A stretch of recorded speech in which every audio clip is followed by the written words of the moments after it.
시청자 여러분 안녕하십니까? 7시 뉴스 제주입니다.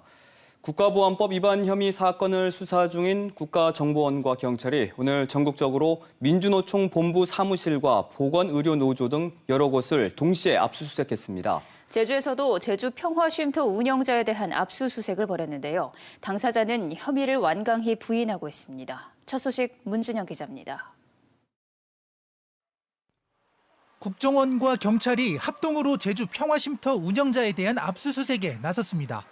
국정원과 경찰은 쉼터 운영자 A씨의 휴대전화와 컴퓨터 하드디스크, 책 등을 압수했습니다. A씨는 예전에 해외에서 북한 공작원을 만나 반정부 활동을 한 것으로 의심되는 혐의를 받고 있습니다. KBS가 확보한 압수영장에서 국정원은 A씨가 중국에서 북한 공작원과 접선하거나 다에게 공작금을 수령해 국내 반입할 것에 대비할 가능성이 있다고 적시했습니다. 그러면서 조만간 중국으로 출국해 북한 공작원과 회합할 가능성이 있다고 명시했습니다.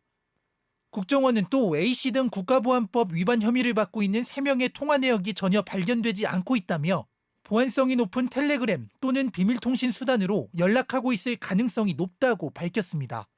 이에 대해 A씨는 북한 공작원을 만난 사실 자체가 없다며 혐의를 완강히 부인했습니다.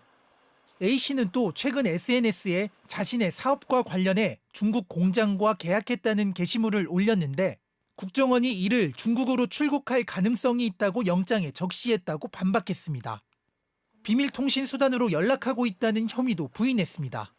A씨는 3명의 얼굴과 연락처도 알지 못하고 텔레그램이나 카톡도 주고받은 사실이 없다고 밝혔습니다.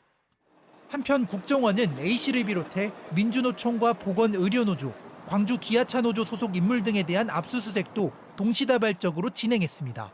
국정원은 수년간 내사를 진행해 강제 수사에 나서게 됐다면서도 구체적인 혐의는 밝히지 않았습니다. KBS 뉴스 문준영입니다.